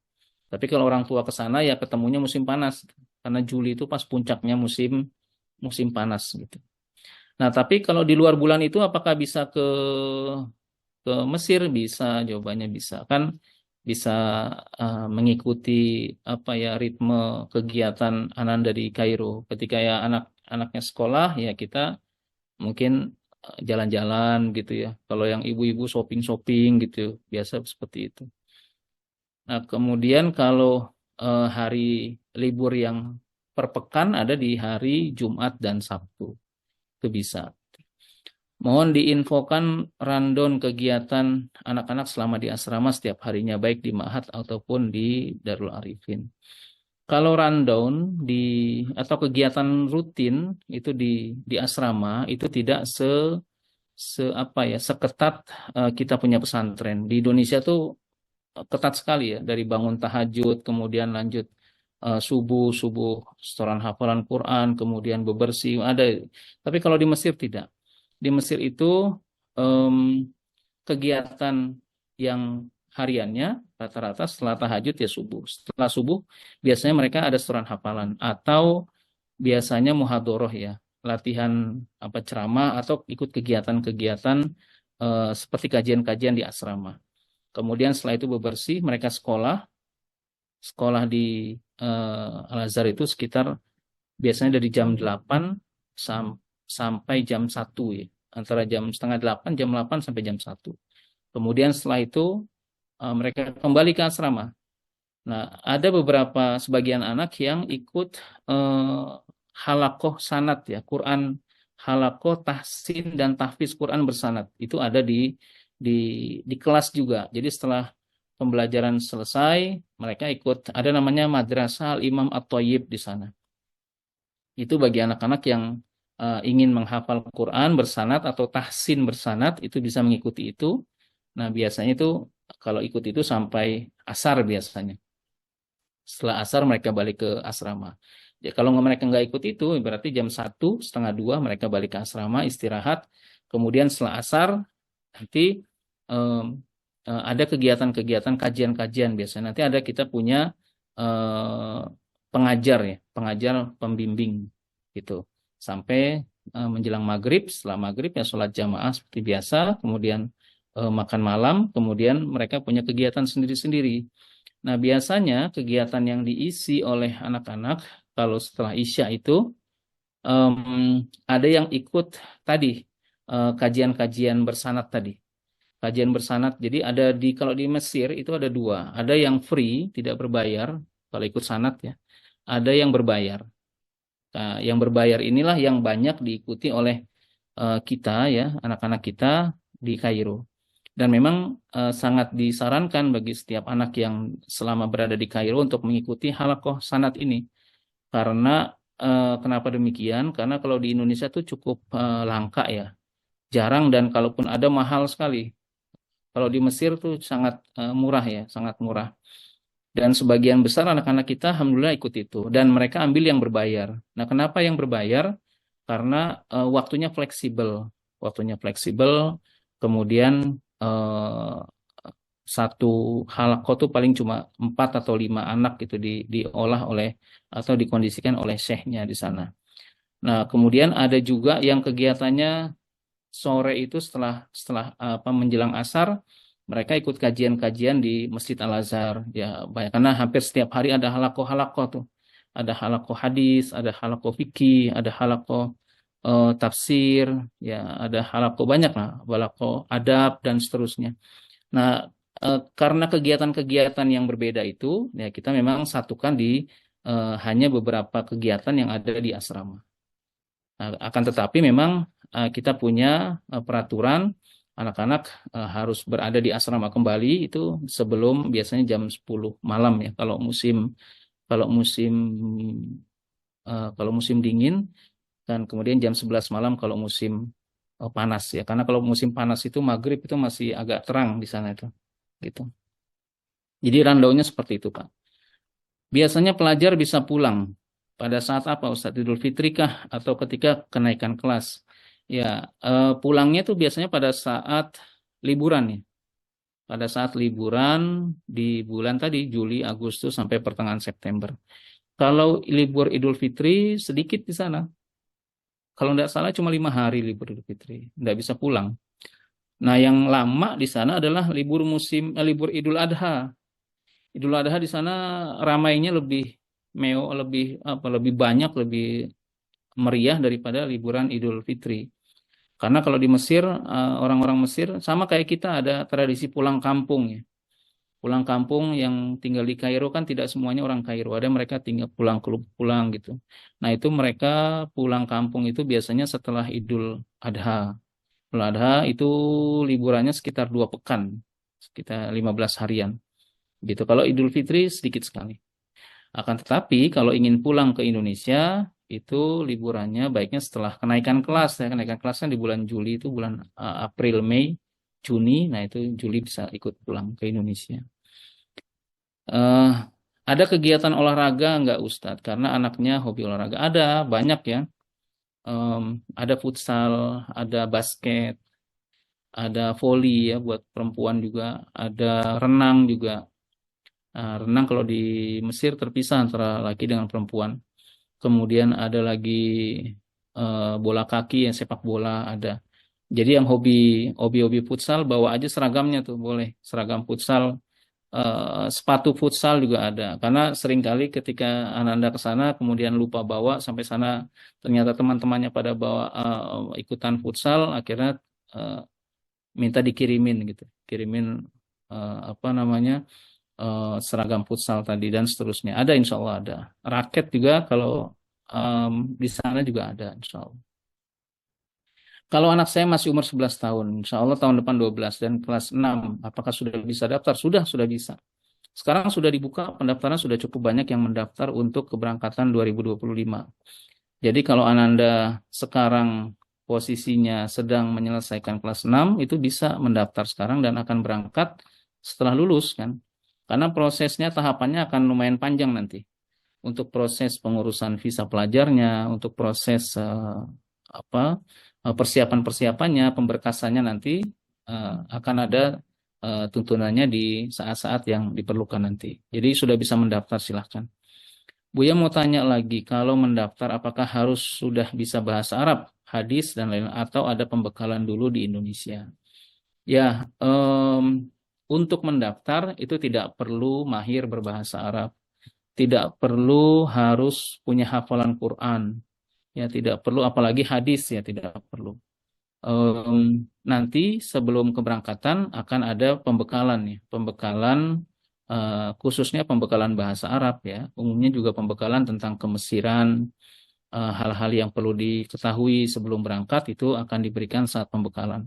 Nah, pembekalan ini ada yang bentuknya offline, yaitu di karantina di pesantren Darul Arifin di Cipanas, ada juga yang bentuknya online. Jadi bagi Ananda yang tidak punya kesempatan untuk terbang ke Cipanas, karena sampai saat ini cukup banyak yang mendaftar di Darul Arifin dari Sabang sampai Merauke, dari Aceh juga banyak, dari Lampung ada, dari Kalimantan ada, Banjarmasin, kemudian dari Balikpapan dan seterusnya. Dari Sulawesi juga apalagi banyak, dari Papua juga banyak juga. Lombok juga banyak. Jadi tidak semua bisa terbang eh, ke Cipanas, akhirnya bisa mengikuti pembekalannya melalui online. Akan tetapi memang sangat disarankan jika punya keleluasaan itu bisa mengikuti di dengan offline ya, dengan karantina itu akan lebih lebih maksimal insya Allah. Jadi boleh silakan. Tidak perlu ragu karena tidak bisa bahasa Arab, karena semua anak yang berangkat ke Kairo saya yakin sekali minim bahasa Arabnya, ya. Termasuk saya dulu ketika ke Kairo pun tidak bisa bahasa Arab. Ya, baca alif bata sih bisa ya. Akan tetapi memang di sana, apalagi zaman dulu tidak ada pembekalan, berangkat saja sampai sana ya celingak-celinguk juga susah gitu. Tapi dengan kita punya kekuatan niat, ya kita punya kedisiplinan, insya Allah semua halangan-halangan itu bisa diatasi dengan cukup baik. Apalagi sekarang sudah ada pembekalan yang diberikan, kemudian ada pengarahan-pengarahan dan seterusnya, insya Allah akan dituntun dengan cukup baik ya. Jadi tidak perlu khawatir bagi teman-teman yang tidak memiliki basic bahasa Arab yang mencukupi. Ustadz, kalau orang tua mau pendampingan ke beberapa pekan, apakah diperbolehkan? Boleh. Boleh. Maksimal 1 bulan ya, karena sesuai dengan visa yang diberikan oleh kedutaan. Boleh, silahkan. Banyak kok, hampir setiap keberangkatan orang tua ada yang ikut, ada kadang 5 orang, kadang 7 orang, kadang cuma 2 orang, boleh juga enggak apa-apa. Ustaz, kalau orang tua mau ikut stay, bisakah? Bisa. Ya, ya tadi maksimal 1 bulannya. Berapa jauh asrama ke Ma'had? Kalau dari sekolah ke Ma'had, yang sering saya perhatikan itu dari sekolah ke Ma'had naik angkutan umum itu sekitar 5 sampai 10 menit ya. Kecil, Pak. Kalau di Kairo tuh kota yang kecil ya, tidak sebesar Jakarta misalnya. Kita kalau dari Jakarta Utara ke Jakarta Selatan aja itu sudah bisa 1 jam gitu, bahkan lebih. Tapi kalau di Mesir itu dari suasana macetnya pun ndak banyak di sana. Kemudian juga kendaraannya cukup banyak, terjangkau juga harganya, dan kotanya kecil gitu. Jadi bisa dijangkau seharian pun bisa dijangkau gitu. Jadi kalau tadi kisarannya antara 5 sampai 10 menit ya, maksimal kalau macet bisa 15 menit ya. Apakah Darul Arifin ada jaminan untuk anak-anak tidak terkontaminasi aliran sesat Syiah dan lain-lain? Wah, kalau yang jaminan insya Allah Allah akan menjamin, Pak. Jadi jaminan kesuksesan, jaminan apa itu Darul Arifin tidak bisa memberikan. Hanya memang selama ini alhamdulillah, selama kita berpegang pada Al-Azhar, itu insya Allah alirannya masuk di Ahlus Sunnah wal Jamaah. Tidak ada Syiah. Syiah memang ada nggak ada, betul. Bahkan dulu secara sejarah Al-Azhar itu kan didirikan oleh Syiah gitu. Kemudian pada kedatangan Salahuddin Al-Ayyubi, Al-Azhar sempat ditutup bahkan kalau tidak salah dalam sejarahnya sekitar 100 tahun lebih. Itu untuk apa? Untuk mematikan bibit-bibit Syiah yang ada di Mesir gitu. Hingga akhirnya betul-betul sangat sedikit sekali sekarang. Hanya memang kalau dari sisi keilmuan ya di luar Al-Azhar itu banyak sekali buku-buku sangat bertebaran di sana. Jadi produktivitas percetakan buku itu sangat kuat di sana ya. Kalau tidak salah tuh 1 hari di Mesir itu bisa terbit sekitar 100, yang saya pernah baca tuh 130-an buku baru. Dan 130 itu antara lainnya tentang pemikiran, bukan Syiah ya, tentang pemikiran yang sangat modern gitu. Dan tidak menutup kemungkinan apakah Syiah ada, mungkin ya, tapi sangat sedikit sekali, dan itu sangat dijaga oleh Al-Azhar. Al-Azhar masih berpegang teguh pada Ahlus Sunnah wal Jamaah. Jadi insya Allah aman Pak, aman. Karena dari kegiatan kita pun insya Allah aman. Kemudian justru diperlukan pendampingan, bimbingan itu agar anak-anak tidak mudah terkontaminasi gitu. Tidak mudah terkontaminasi dengan aliran-aliran yang ya akan membuat kita jadi pusing sendiri ya. Jangan sampai ketika anak tiba di Kairo kemudian pulang atau sekolah di luar negeri kemudian pulang justru akan kelahi pemikiran dengan orang tuanya itu ya, nauzubillah. Jadi insya Allah selama Ananda berpegang dengan Al-Azhar, insya Allah mazhabnya pun mazhab yang mu'tabar ya, mazhab yang diakui, yang tidak ada unsur-unsur Syiah di situ insya Allah. Ustadz, beli barang atau makanan lebih murah di Mesir atau Indonesia, apakah boleh bawa laptop? Kalau makanan itu bisa murah di sana ya. Kalau barang-barang apa nih? Kalau barang bentuknya pakaian itu lebih murah di Mesir.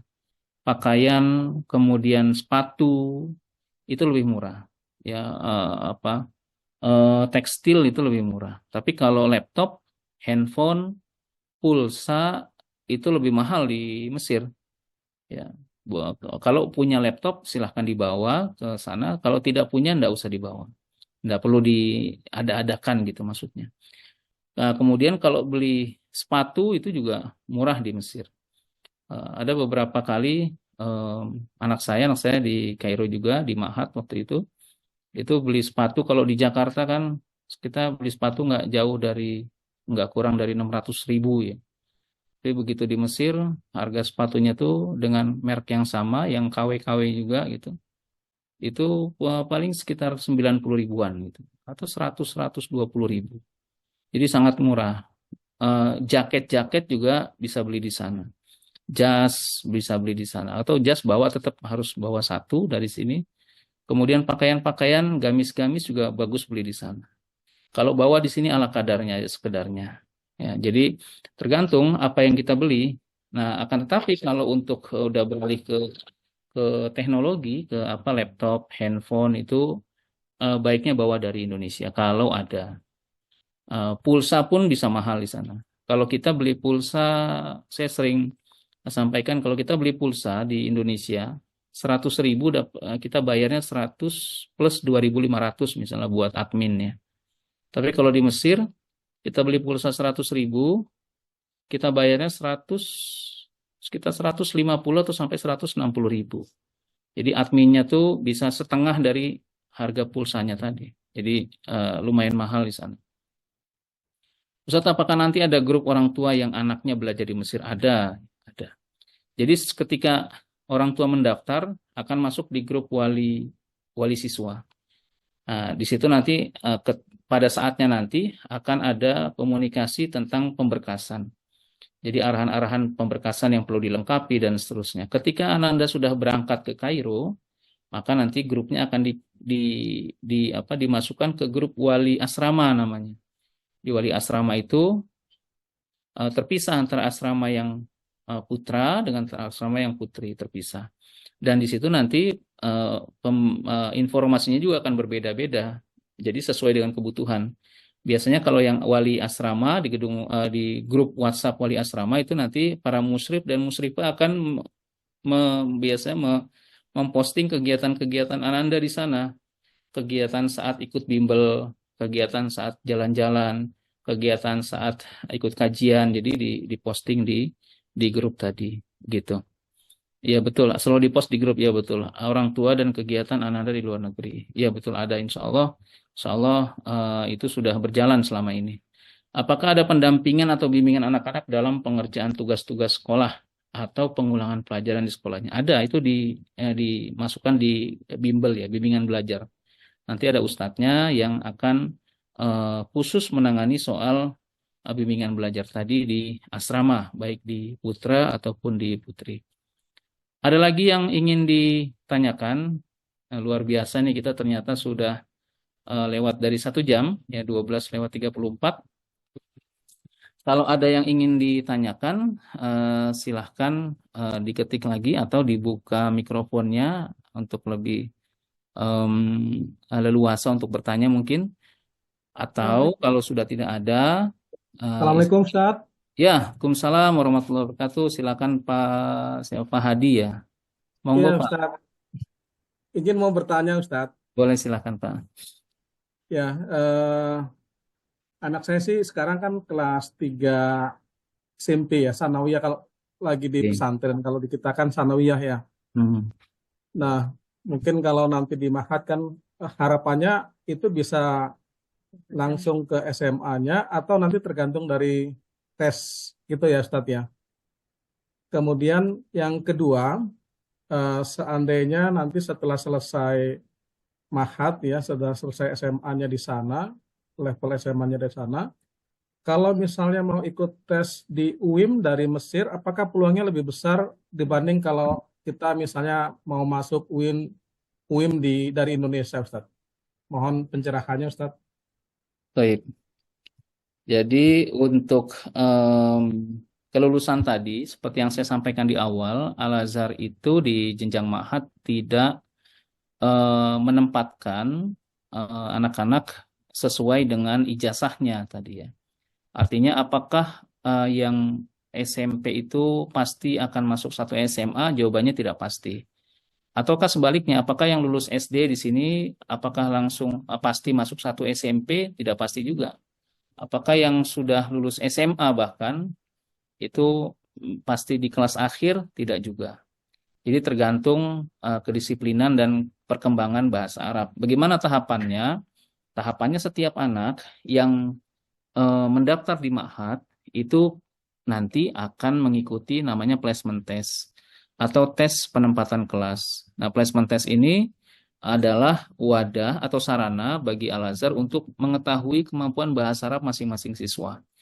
Nah, gunanya untuk apa? Gunanya nanti hasil dari placement test atau nilai placement test akan menjadi ukuran Ananda ini akan masuk ke kelas berapa di kelas bahasa. Jadi bukan Ma'had dulu Pak, di kelas bahasa. Dan ini berlaku untuk semua, baik yang lulus SD, lulus SMP, lulus SMA. Atau bahkan yang sudah kuliah, karena kita pernah memberangkatkan anak-anak yang sudah S1 sudah selesai di sini, kemudian masuk Ma'had gitu. Karena memang mereka punya impian masuk ke Universitas Al-Azhar. Jadi harus melalui jalur Ma'had. Semua disamakan. Mengikuti placement test tadi, kemudian akan dapat kelas di kelas bahasa, di kelas berapa? Apakah di level 4, level 5, level 6, atau bahkan lebih rendah, level 2, level 3. Nah, per level itu kan 1,5 bulan. Misalnya Ananda begitu ikut placement test, dapat di kelas level 5 misalnya. Berarti level 5 1,5 bulan, level 6 1,5 bulan. Artinya di kelas bahasa 3 bulan. Nah, setelah lulus kelas bahasa, Ananda akan ikut namanya imtihan qabul, atau kita bahasanya untuk tes akselerasi lah gampangnya ya, akselerasi. Ya, imtihan qabul itu ada 2. Ada imtihan qabul untuk SMP, ada imtihan qabul untuk SMA. Gitu. Nah, semua pun akan sama tuh, diperlakukan sama. Yang lulus SD, SMP, SMA. Harus melalui 2 imtihan qabul tadi, atau akselerasi. Nah, anak-anak kita yang sudah lulus DK atau kelas bahasa, imtihan qabul, nanti akan dites di situ. Kemampuan bahasa Arabnya yang telah dipelajari selama DK. Kalau nilainya bagus, maka Ananda akan ikut akselerasi kedua atau imtihan qabul kedua yang ada di SMA. Untuk jenjang SMA. Artinya SMP sudah lewat tuh, nggak perlu masuk ke situ. Walaupun Anda baru lulus SD di sini misalnya. Sampai sana SMP sudah lewat gitu. Tidak perlu. Nah, jarak antara imtihan qabul SMP pertama dengan imtihan qabul SMA yang kedua, itu biasanya sekitar 2 pekan. Jadi tidak sampai 1 bulan bahkan. Gitu. Nah, ketika ikut imtihan qabul kedua, Ananda akan ditempatkan di kelas berapa di SMA-nya. Apakah di kelas 1, ataukah di kelas 2, ataukah di kelas 3, ataukah bisa langsung lulus gitu. Nah, apakah bisa lulusan SMP bisa langsung lulus SMA? Jawabannya bisa. Tergantung kemampuan bahasa Arab yang dimiliki pada saat perkembangan di kelas bahasa tadi. Itu. Nah, hanya memang rata-rata anak-anak kita yang ikut imtihan qabul kedua nih, dia akan masuk di kelas 2 SMA. Jadi kelas 1-nya enggak tuh. Jadi walaupun lulus SMP bisa langsung ke kelas 2 SMA. Kalau tadi imtihan qabul yang kedua nih bisa dapat nilai yang medium misalnya. Jadi langsung naik ke kelas 2 SMA. Di kelas 2 SMA Ananda akan belajar normal 1 tahun, ikut semester ganjil, ikut semester genap. Setelah semester genap, nanti akan ikut ada ujian kenaikan kelas. Nah, uniknya di Ma'had ini ada, kalau orang bilang kelas 3, baik kelas 3 SMP maupun kelas 3 SMA itu hukumnya tidak wajib katanya. Jadi bisa akselerasi atau musabakoh. Ikut akselerasi lagi musabakoh. Jadi kalau sudah lulus kelas 2 SMA, dia punya kesempatan untuk ikut musabakoh atau imtihan qabul ke S1 langsung. Gitu. Jadi kelas 2 setahun, kemudian nilainya bagus, ikut musabakoh atau ke jamiah langsung. Nah, ketika lulus, maka kelas 3 SMA-nya tidak perlu lagi. Nah, banyak yang seperti itu, banyak. Anak-anak kita juga cukup banyak yang begitu. Kelas 2 kemudian lompat langsung ke S1. Gitu. Jadi tadi memang harapan kita SMP bisa langsung masuk 1 SMA. Tapi Al-Azhar justru memberikan peluang yang lebih besar dari itu. Kalau anandanya rajin, anandanya disiplin, dan perkembangan bahasa Arabnya bagus, dia bahkan tidak mesti harus kelas 1 SMA. Dia bisa kelas 2, dia bisa kelas 3.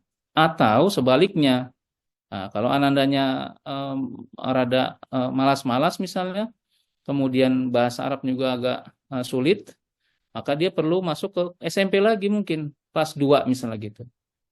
Tapi ke kelas 2, begitu ikut 1 tahun kelas 2, dia nggak perlu masuk kelas 3, karena tadi kelas 3 di SMP dan SMA tidak wajib. Maka dia kelas 2, dia bisa ikut musabakoh untuk masuk lompat ke kelas 1 SMA. Begitu Pak. Jadi tahapannya seperti itu. Jadi jawabannya, apakah yang lulus SMP bisa langsung 1 SMA? Ya bisa iya, atau bisa lebih dari itu, atau bisa kurang dari itu. Tergantung tadi. Tergantungnya kapan? Tergantungnya setelah lulus kelas bahasa. Karena tadi ada ikut kesempatan imtihan qabul di Al-Azhar bagi anak-anak yang sudah menyelesaikan di kelas bahasa tadi. Begitu ya Pak. Menjawab apa pertanyaan? Ya, kemudian yang kedua, mengenai apabila Ananda tadi sudah lulus Ma'had ya, maka setiap anak akan dapat ijazah. Ijazah ini setara SMA yang diakui di seluruh universitas. Kalau mau masuk UIN, ya biasanya kalau saya lihat ada beberapa kali dari atas pendidikan di KBRI itu mensosialisasikan. Jadi ketika ada anak-anak yang misalnya dibuka di sini di UIN, entah di IPB, entah di UI, entah di ITB gitu ya. Itu ada pembukaan pendaftaran, itu bisa diposting oleh mereka. Bisa didaftarkan melalui online juga saya kira Pak. Online atau mungkin harus pulang dulu ke Indonesia juga bisa. Jadi apakah di Mesir mendapatkan prioritas? Jawabannya sih saya kira tidak ya.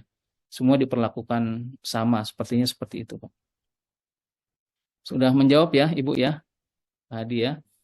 Boleh nanya lagi ya Ustadz ya? Boleh silakan Ibu. Ustadz, apakah Darul Arifin juga ada memfasilitasin untuk beasiswa-beasiswa gitu untuk muridnya Ustadz? Maksudnya kerjasama dengan ini, dengan lembaga yang lain gitu. Ya. Ya Bu, Alhamdulillah Darul Arifin tahun lalu diberikan kesempatan untuk mengajukan nama-nama untuk pengajuan beasiswa di Al-Azhar ya. Dan ini ternyata luar biasa, karena beasiswa itu berlaku untuk Ananda selama berada di Kairo sampai S3. Itu. Jadi ketika kita ditawarkan, Alhamdulillah pada saat itu yang kalau nggak salah saya ajukan 6 anak. Ternyata yang diterima waktu itu hanya 4 ya. Dan alhamdulillah sudah muqayyad, sudah terdaftar di beasiswa di Al-Azhar. Nah, tahun ini kami diberikan juga hanya 2 mungkin, hanya 2 dan itu sudah kita ajukan. Jadi artinya beasiswa itu insya Allah ada. Tapi memang prioritasnya bagi anak-anak yang sudah di Kairo, bukan yang sebelum keberangkatan. Dan tahun ini kelihatannya yang diminta oleh Al-Azhar adalah beasiswa untuk anak-anak yang ingin masuk kuliah. Jadi bukan yang masih di ma'had, tidak. Tapi kalau yang sudah kuliah, sudah lulus aliyah di sini atau SMA dan sederajat, itu kemarin saya diminta untuk pengajuannya dan sudah kita pilah-pilah. Anak-anak yang sudah di asrama, yang sudah punya ijazah aliyah sederajat, itu kita majukan untuk masuk dapat beasiswa untuk ke universitas langsung. Gitu Ibu. Jadi insya Allah mudah-mudahan setiap tahun akan ada jatah seperti itu. Apakah regulasinya bisa yang lulusan SMP? Kalau tahun lalu banyak ya lulusan SMP. Kalau tidak salah ada 2 anak yang alhamdulillah dapat beasiswa itu untuk lulusan SMP ya. Tahun sekarang kemarin saya ajukan yang baru lulus SMP juga, ternyata prioritasnya tahun ini hanya untuk yang mau masuk universitas. Nah, kita ajukan memang bagi anak-anak yang sudah berada di asrama di sana. Ya, karena memang jatahnya sangat sedikit, sementara kebutuhan kita banyak begitu.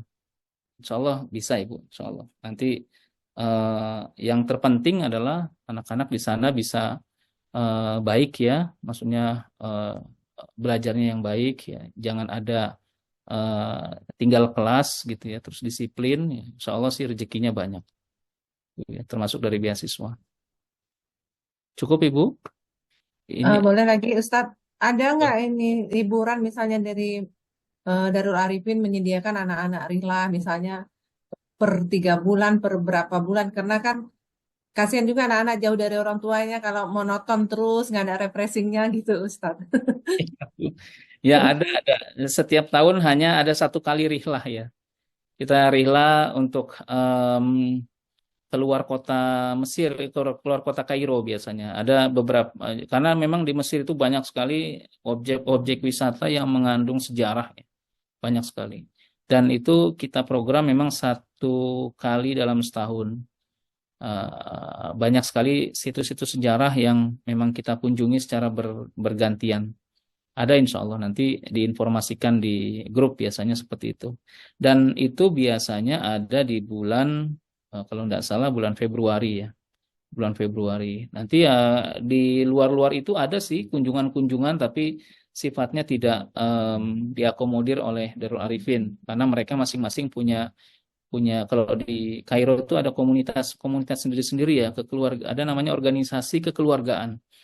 Jadi setelah anak-anak tiba di Kairo, nanti akan kita bantu daftarkan masuk organisasi kekeluargaan.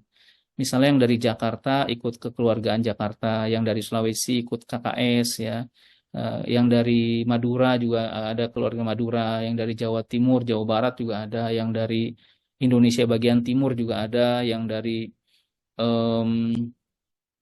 Kalimantan juga ada. Jadi setiap anak itu akan didaftarkan di situ dan ada kegiatan-kegiatan tertentu yang biasanya diadakan oleh organisasi tersebut ya, termasuk salah satunya adalah jalan-jalan tadi ya, rihlah-rihlah atau ada bedah-bedah buku gitu ya, kajian-kajian dan seterusnya. Insya Allah ada. Insya Allah sih nggak membosankan ya tinggal di Mesir. Insya Allah aman Ibu, Insya Allah. Cukup Ibu? Ada lagi yang perlu dijawab nih, berapa kilo bagasi per anak yang boleh dibawa? Wah, ini udah mau berangkat aja nih. Kalau bagasi menyesuaikan standar penerbangannya. Biasanya sih maksimal 30 kilo. Per anak 30 kilo maksimal. Boleh nanti di-share record-nya ya Ustadz. Insya Allah nanti biasanya akan di-share di YouTube Darul Arifin setelah proses ini ya. Proses editing ya mungkin ya. So, Ustadz, kelas bahasa berapa lama Ananda jalani nanti sebelum berangkat ya? Tadi sudah disampaikan bahwa kelas bahasa itu per levelnya 1,5 bulan. Per level 1,5 bulan. Jadi kalau misalnya Ananda dapat di level 5 berarti hanya 3 bulan. Kalau di level 4 ya berarti 4,5 bulan.